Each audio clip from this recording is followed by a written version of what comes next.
This is the new Metro New York market.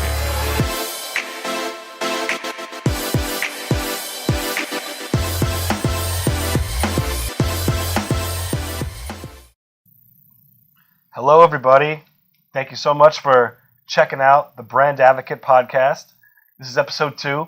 Hopefully you checked out episode 1, the introduction, and you got to know a little bit more about myself, about OMNI Food Sales, about what we do, about what makes the world go around for us in the food universe, and the role that we play in getting food products from manufacturer to end user.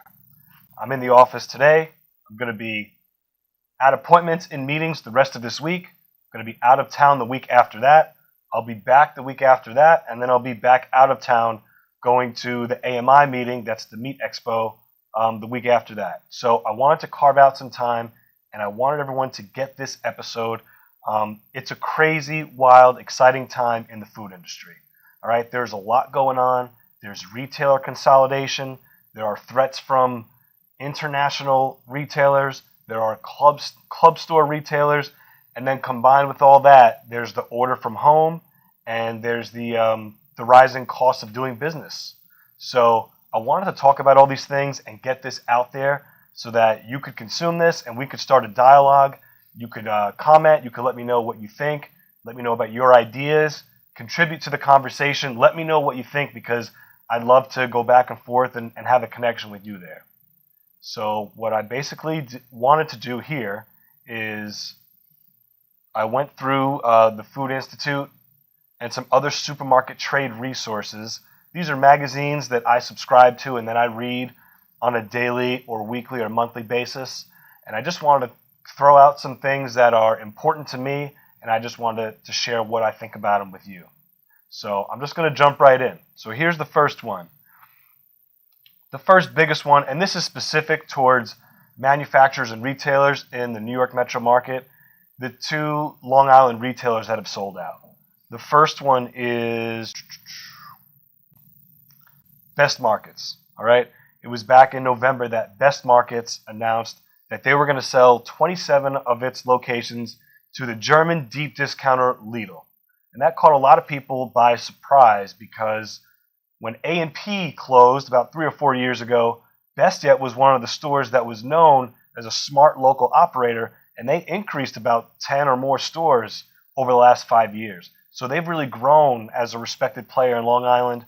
Now, I know in all of 2019, the stores are still Best Markets, and that's the plan. But we've heard about Lidl for a while.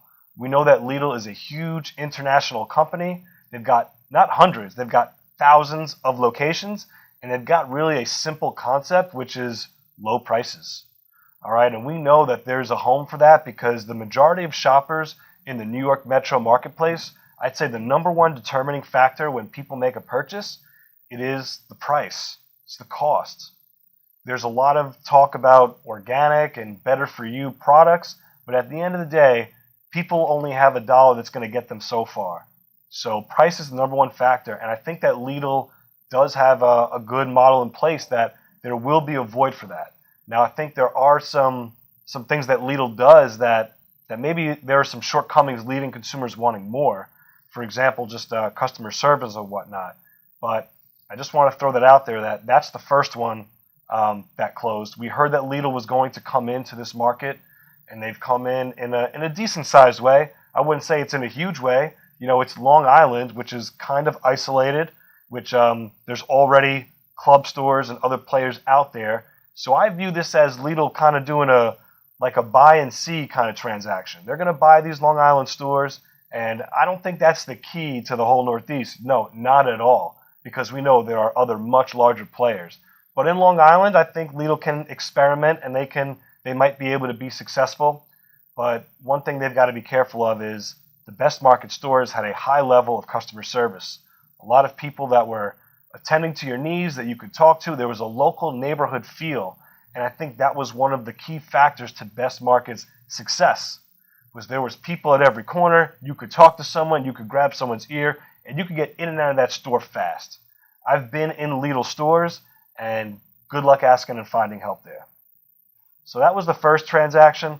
The second transaction was King Cullen. All right, this announcement came just a few weeks ago. King Kullen has been a staple. They are actually the first supermarket in America, believe it or not. After 90 some odd years, what is it?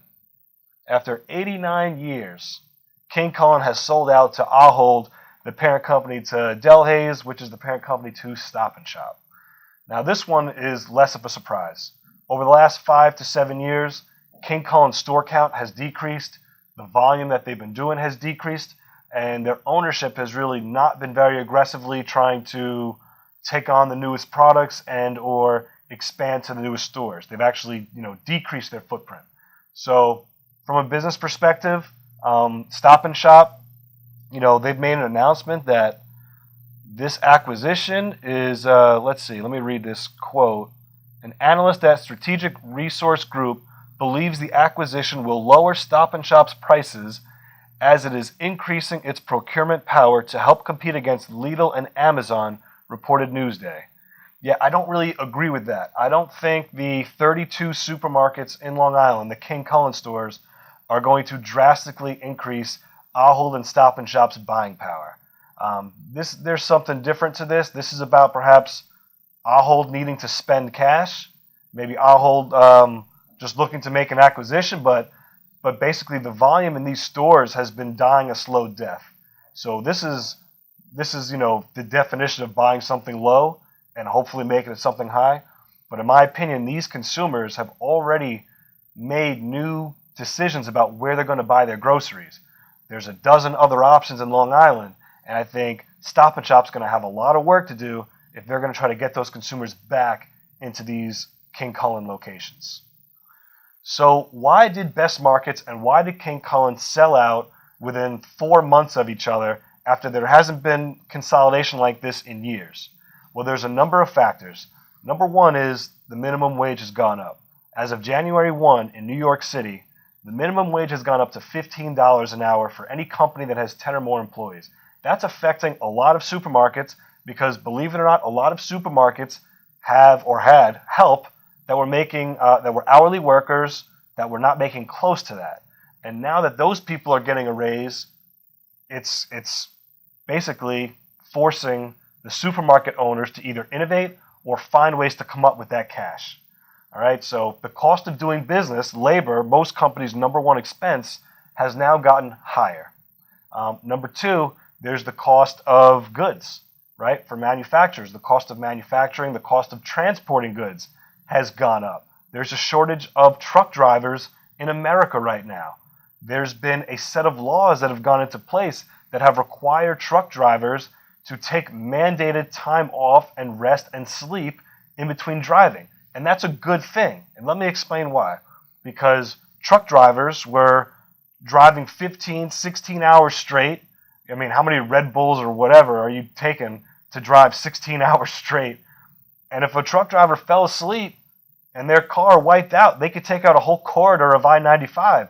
Forget about the people that they could potentially harm lives, but loads were getting damaged and all kinds of things. So the law was put into place because drivers were manipulating these logs so that they could drive and drop off loads as fast as they could. Now, loads are taking longer to deliver. It's more expensive to get loads from X to Y. So all these things are adding to the pressures put on supermarket retailers to perform. Then there's also the other factors I mentioned, which is the pressure from all these other outlets. I mean, there's club stores, there's Amazon and Whole Foods, there's Walmart, there's Costco, and there's other traditional retail supermarkets that are on their game. So a lot of consolidation right now in New York. These two Long Island players are getting out of the game. They're giving it up to guys who are flush, who have a lot of resources. Lidl and Stop and Shop have a lot of cash, a lot of resources. They don't really have to put too much pressure on these stores, to collect money right away. They can really just buy these stores and then just observe what they find in the market. But neither move kind of strikes me as a move that's going to change the industry or shake things up. I see a lot of the same really occurring here. So be prepared for more consolidation. We got hit with these two moves right now. And to all the food manufacturers out there, you may have had a broker or a representative or a salesperson that handled your line for the last 20 to 25 years. With this consolidation, you need the people that understand the different distributors and end users and all the people in between. Because if you relied on an old source and he knew one retailer, but he now does not know the Ahold retailer or doesn't know the Lidl retailer, you're going to lose that business. And consolidation is going to continue in 2019. I can't tell you who, but I can tell you if I had to bet you a penny right now that another retail chain in New York would consolidate in 2019, I would definitely bet you that penny. All right? Someone else will go under because the cost of business is high and it requires more attention to detail than ever. So you brands out there, you need to have someone that is really tied in, because if you don't, you may have business today, but then you may get a newsletter next week that says this retailer's out, and that may be a big customer for you, and you may need to find out in a flash how you're going to continue to sell that customer. So you really need to have someone that's tied in, and of course, myself, OMNI Food Sales, we are super tied in. So give us a call if you're interested.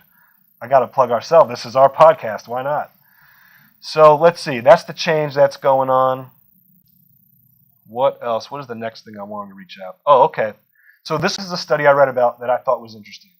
The Retail Feedback Group, RFG, a leader in providing actionable stakeholder feedback, today released the 2019 U.S. Supermarket Experience Study. The research found that supermarkets continue to maintain the strongest overall satisfaction score, 4.31 on a 5-point scale, when compared to Aldi, 4.27, and Walmart, 3.93. Supermarkets also have the highest scores in quality and variety. Well, I'm so glad to see this. If you would have asked me to rank the three, this is how I would have ranked it. It totally makes sense for the main number one reason that traditional supermarkets you can go to and you could ask for help. The store experience in traditional retail supermarkets is far superior than what it is at Walmart and Aldi. All right, I go into stores every week. I make sure I get into all the retailers in this market. Try going into a Walmart and asking someone for help. It's very difficult. Number one, to find a person, and number two, to find someone that's knowledgeable on the products. Walmart's formula of just the lowest cost out there, it's great for the price, but they don't invest and they don't develop their people enough to help sell those products, which I believe in 2019, as technology evolves and the difference between different companies becomes different, the relationship that retailers have with their consumers, it is what is going to become the difference maker, the secret sauce, the separator between companies. And when you go to a regular supermarket, and you could easily find a department manager or an assistant manager, and you can ask them, hey, where are these oranges from? Or, where can I find, the ground beef? And you could have a conversation about these items. It's priceless. People want to make informed decisions. And they want to do that a little bit more than they want to save an extra 50 cents or $1. So these are all things. The phone's ringing, but I'll have to call that person back, because if we stop this filming now, we'll never resume. So we got to keep going. Traditional retailers, the store experience is superior. I'm not surprised at all about this. There's no communication. Who wants to go into a store and if you have a question, you're on your own? So I'm not surprised by this at all. Here is another article that I came across, and I'll just read the headline. Kroger and Microsoft partnered to pilot 2 connected experience stores and market a retail as a service product to the industry. The stores, located in Monroe, Ohio and Redmond, Washington, will use a smart technology system called Edge Shelf, which uses digital displays to indicate information ranging from prices and promotions to nutritional and dietary information, as well as helps employees address out of stocks and improve curbside pickup orders. Eureka. Thank you. This is the innovation that's coming. This is just listed as a a pilot. This is a test, but supermarket retailers out there, take note of this. This is what needs to happen. In order to avoid an industry-like disruption, similar to what we've seen Uber done to the taxi industry and what Airbnb has done to the hotel and travel industry, supermarkets need to increase their in-store experience now. Avoid being disrupted. Anyone could go online and order some things and have it come to them. Yes, why do people need to go to the supermarket? They need to go because they need to get products that they may not be able to get online. They need to be able to try things that they're not able to try online. They need to be able to feel like they're part of the community. They need to be able to learn about things that they wouldn't learn about from home. And there should be a fair level of impulse buying. You know, hey, try this out. This is a new product. Check this out. You can see it. You can touch it. You can feel it. All these things that the Kroger and Microsoft pilot are mentioning are golden. All right, it's information. It's digital. It's nutritional facts. It's everything to help out of stocks, improve curbside orders. This is going to happen in the next 5 to 10 years on a wide level, so just get ready for more things like this. Oh, this next one. I'm a huge Starbucks guy. I love Starbucks. I'm a big Starbucks fan. I'll tell you why in a second, but let me read what I thought was interesting about this. Starbucks, same-store sales rose 4% in the quarter ending December 30th, 2018, driven by delivery and an increased focus on customer service. Its morning and afternoon sales were the best in 5 quarters, reported Reuters. I'm a huge Starbucks guy for a number of reasons. Number one, the ambiance. When I go into a Starbucks, I feel like I'm in a special place. The lights are dim, all the colors and all the materials they're nice, they're high quality. Things move fast in Starbucks. You're moving along that line fast. And what's so cool about Starbucks? They ask you your name. Now, I know it might be a little intrusive. You may not want to tell them your real name. Who cares? Tell them a fake name. When I go to Starbucks, I'm Zak. And the barista knows that I'm Zak. And when the drink is ready, they're calling out Zak. Do other leading coffee places offer that kind of service? They don't. All right, so the quality of the drinks is great. The time, I mean, I don't have to change anything in my schedule. I know I can get in and out of a Starbucks in under 15 minutes on a bad day. On a good day, 5 to 7 minutes. All right, that's great. That's speed. And there's personalization. They ask for my name. I could tell my name's Billy Bob Thornton. And they're going to say, Billy Bob Thornton, your drink's ready. They do whatever you say. It's a beautiful thing. Personalization. Supermarkets, take note. And food brands, take note. Because there's things that you could do to market yourselves to people now. Here's another good one I read. More than 3/4 of retailers are not able to track inventory in real time. Wow. And 55% don't have a single view of product levels across distribution channels, according to a survey released by JDA Software Group. 10 retailers are planning to test data collection robots, real robots, in 2019 to improve their inventory management, reported the Wall Street Journal. All right, well, the first thing that I hear about on this is more than 3/4 of retailers can't track their inventory in real time. That's a problem.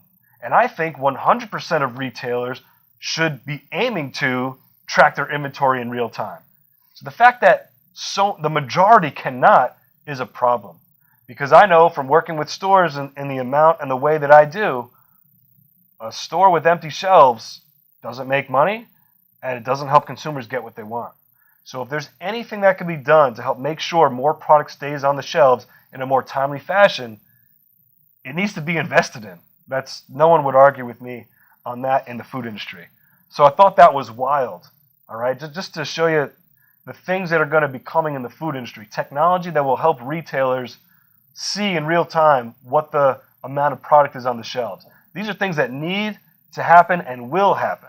And if you're a supermarket owner or if you're a food brand, if you're part of a food brand, these are things that you should be thinking about on how to help retailers with this problem. All right, it is a real problem. All right, here's another one. 73% of global consumers would definitely or probably change consumption habits to reduce impact on the environment, according to Nielsen. Yes, 73%. As consumers become more aware of what is in products they use and consume, they are willing to buy and pay more for items that simultaneously help the environment. Nearly half of consumers around the world are willing to pay more for products that contain all natural or organic ingredients. So again, to the food brands out there, consumers coming up now that are increasing in buying power are aware and want to know that you're doing things to help the environment. That's a real thing, all right? And it's 50-50 how much people are willing to pay more for that. So it's definitely a real thing. I mean, what could you do with this? I mean, when you put your packaging out there, you've got your top 3 product attributes on your package, maybe throw a 4th attribute on there that mentions sustainability and recyclability. Recyclability, is that a word? I'm not sure. But something about helping the environment. Because people that are coming up now, millennials, people like me, and my good Gen Z friends that are coming up behind me, we want to know these things. That we are aware, we have a social awareness. We want to know that we're not going to screw up the planet anymore. So that's a part of our system. Here's another good one that you'll love. Young people have a connection to the people, places, and practices that raise their food, according to someone's research in the US, China, Mexico, and France. Twice as many young respondents in the US reported knowing a livestock or seafood farmer compared to those over 55. More than 50% of Gen Y participants changed their eating habits for sustainability reasons in the past year versus 19% of older US respondents. Over 80% of survey respondents said the way an animal is raised is important, and almost half of them were willing to pay more as a result.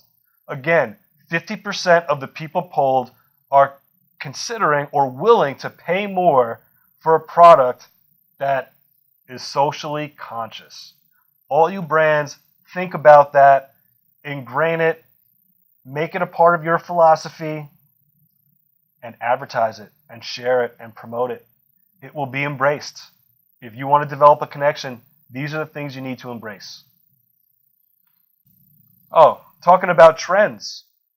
The global dairy alternatives market was valued at $7.3 billion in 2018 and is projected to reach $29.6 billion by 2023 at a compounded aggregate rate of 11.4% during the forecast period, according to Research and Markets.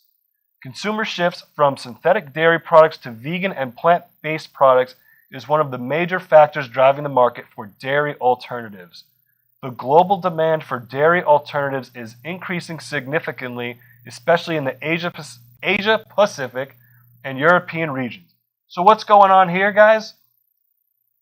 I don't know if anyone ever saw the documentary, What the Health, but there are some side effects of dairy products that have been deemed harmful. And although some of those effects have not been broadcast or not been endorsed by certain agencies, I don't want to open a Pandora's box here, but I'll just state that there are certain agencies that protect the interests of food companies that, may or may not want some of these reports released. But what I can tell you is there's interest in dairy alternatives.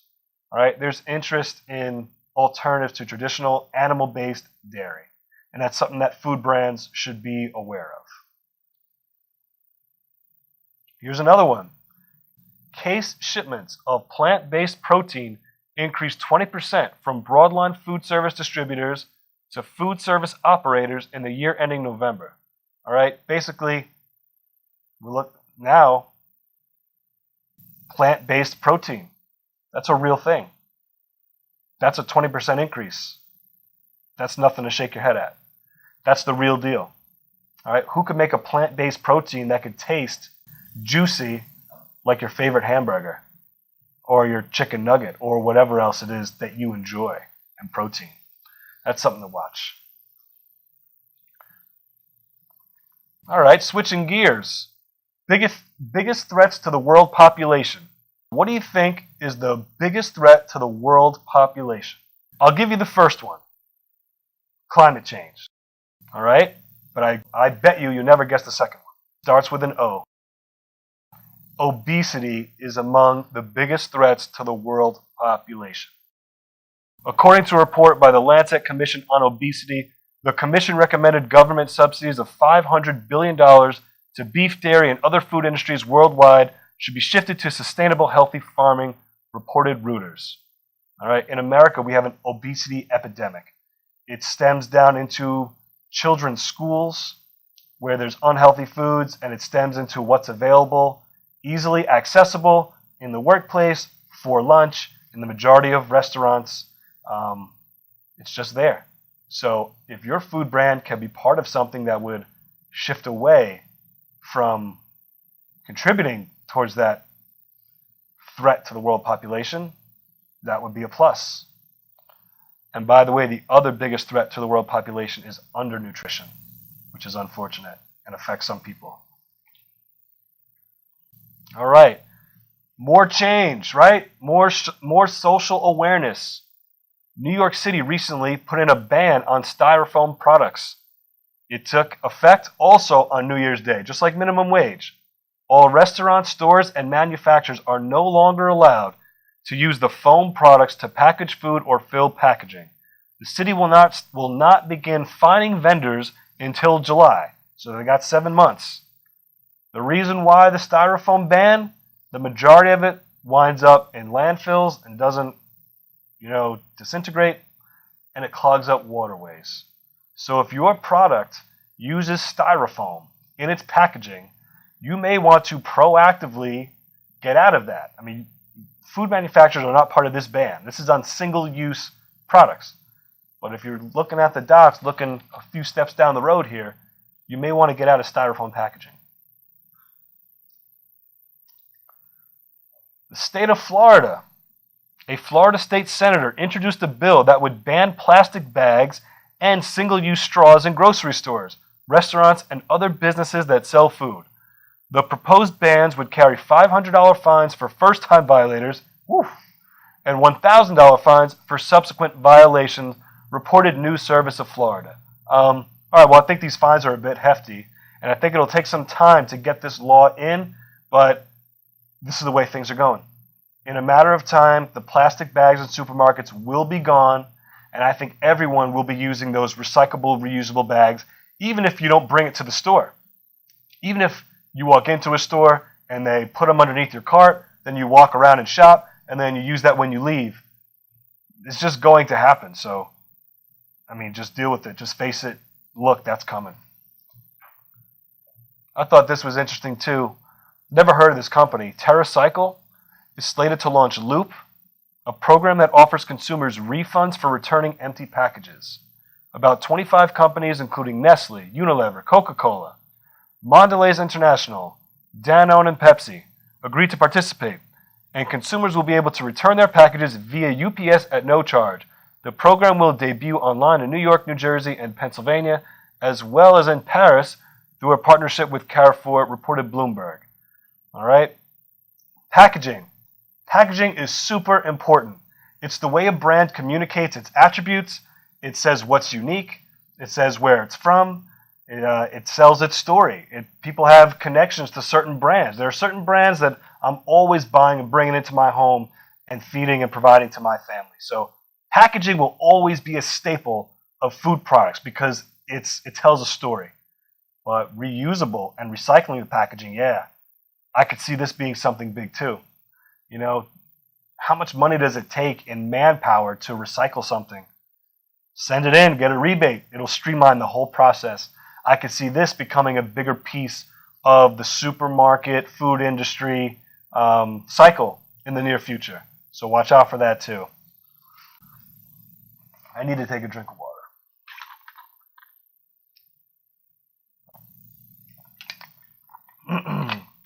All right.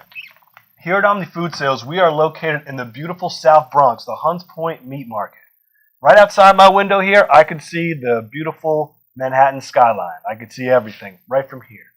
And a few months ago, I was pleasantly surprised to see that Amazon was looking to open up their HQ in Long Island City, which is crazy.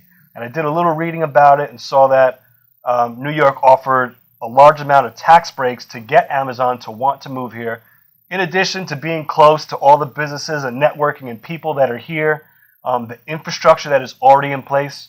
But I got to tell you, I mean, I'm from here. New York has enough. We have everything here. We don't need an Amazon HQ. I know it's going to provide 25,000 jobs, but the traffic and the commuting in New York is already terrible here. We need changes to our infrastructure to fix that. Some of our highways are outdated. Anyways, I'm reading articles today that it looks like Amazon may backstep out of that commitment and they may go to a new location. I'm not sure. But I just thought, wow, what's going on? All right, we know that Amazon, I mean, they are the giant in the room, and their acquisition of Whole Foods, it put tremors throughout the food industry, and we'll talk about it more. Additionally, Amazon, separate from the Long Island City Amazon HQ, Amazon is opening its first Bronx distribution center, right? And that's coming in soon. It's 120,000 square feet in Hunts Point. I'll be seeing them. The space was purchased for $26.5 million. Not too much, right? And Amazon's quote was, "We are excited to continue our investment in New York to speed up delivery times for customers and provide great job opportunities for the talented workforce," said Amazon in a statement to the Bronx Times. So New York, maybe I am biased, the most influential city in the country, if not the world, is having another player come in here. So everyone's eyes are open. Like I said, the behemoth, the giant, Amazon, purchased of Whole Foods. I saw this note. Whole Foods is scrapping their smaller 365 store expansion. Whole Foods Market once had an ambitious plan to broaden customer appeal with its 365 stores, but now it's saying goodbye to the cheaper and smaller store format. Whole Foods CEO John Mackey told employees the grocery chain will not open new Whole Foods 365 stores anymore, according to an internal email reviewed by Yahoo Finance. The existing 12 stores, the newest of which just opened in Atlanta in December, will remain in business. So what does this mean to me? This means to me exactly what I thought it meant when Amazon acquired Whole Foods, what was it, a year and a half ago or whatever? Amazon has so much money. They can buy Whole Foods strictly to learn about the distribution cycle, about how food is stored, distributed, transported, the costs associated with doing that. It's a complex business, and they're going to treat it like a guinea pig. And Whole Foods had a niche in the marketplace. They had a small percentage of the market to begin with. The 365 was a theme to say, hey, people love Whole Foods. Why don't we go try a smaller store format? And what this basically says is it doesn't work for Whole Foods. The Whole Foods shopper, and really the U.S. shopper as a whole, wants more choices, wants the best choices, and wants to walk around in a big store. So that's what I take from there. Whole Foods Market is reportedly eyeing sites that were previously home to Sears, Kmart, and other large retailers. Great idea, Whole Foods. That's a great idea. Go to some of these large locations and really enhance the store experience. Make it a site worth visiting, and people will come. Whole Foods plans to cut prices for a third time since being purchased by Amazon, according to Whole Foods Executive Vice President. Well, that will help with sales. Whole Foods Market's prices fell 2% in the year since being acquired by Amazon, according to Morgan Stanley. So Whole Foods is lowering their prices, but again, Amazon is subsidizing this. So profitability in Whole Foods is taking a hit. But Amazon has so much money, they don't care. They're doing whatever they can to get people in the door, and in some cases to keep people in the door. Oh, and I read this. A basket of 60 items, including fresh and processed goods, costs $195, roughly 13% more than at a typical conventional grocery store. As the grocery's protein products, including eggs, chicken, and beef, were 28% costlier than the competition's, reported Portland Press Herald.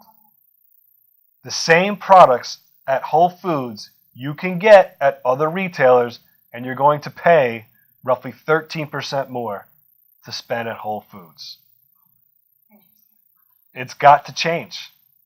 There's too many options out there. The retail landscape, the supermarket landscape, the food landscape has so many players.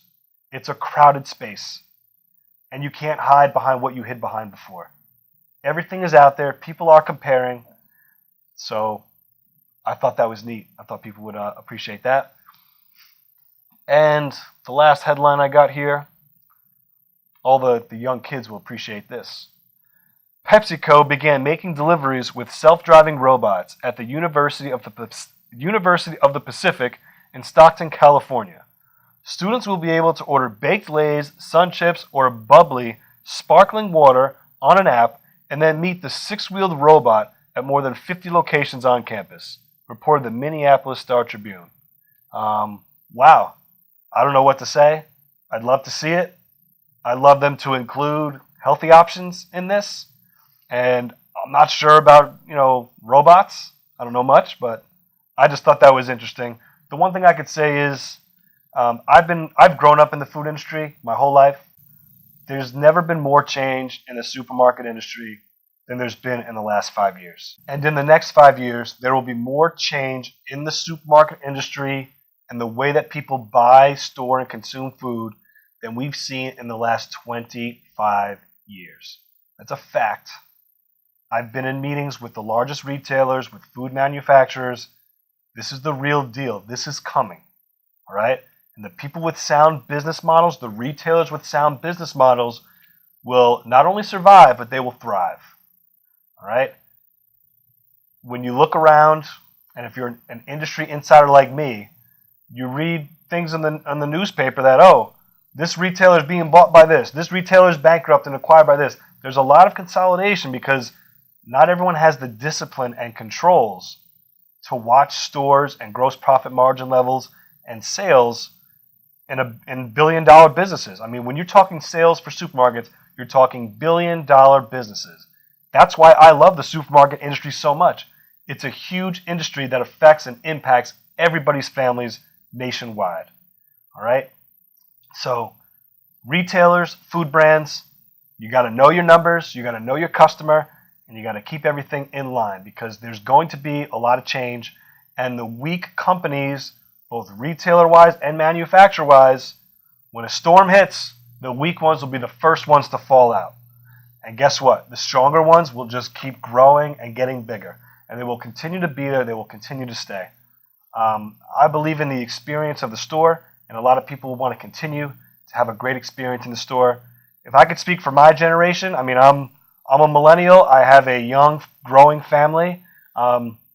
Yes, there are certain items that would be great if they could be delivered right to our door, but there's also a certain feeling I get from walking a store and seeing what's there, and touching the products, and tasting the products. And I don't think that's going to change anytime soon. I grew up, there was a certain experience you got, a certain feeling that you got when you went with mom and dad to the supermarket. And I think that's going to continue to stay. Maybe some things that I don't have a brand loyalty to, or I don't care what brand it is, maybe I won't care. But that's just what I think. Those were some of the headlines that I just put together quickly that I wanted to share with you, my thoughts and feedback. I would love to hear what you think, if you agree, especially if you disagree. I want to hear who disagrees with me. I don't want to hear who agrees. I want to know who disagrees with me. So if you disagree, send me a comment, post this, share this, blast it out to your whole network and friends. Say Zach doesn't know what he's talking about, or say I disagree with Zach for this reason. Let's start a conversation and let's talk about this. Heck, come on in. Let's talk in person. But I love having educated conversations with educated professionals about this industry that I'm so passionate about. So it's getting late. It's been a long day. I've got a busy week ahead of me. I'm going to wrap this up right now. Thank you for tuning in. Episode 2 of the Brand Advocate Podcast. We've got an exciting lineup for you to check out, so listen to the rest, and we will talk to you soon. Take care. Thanks for tuning in.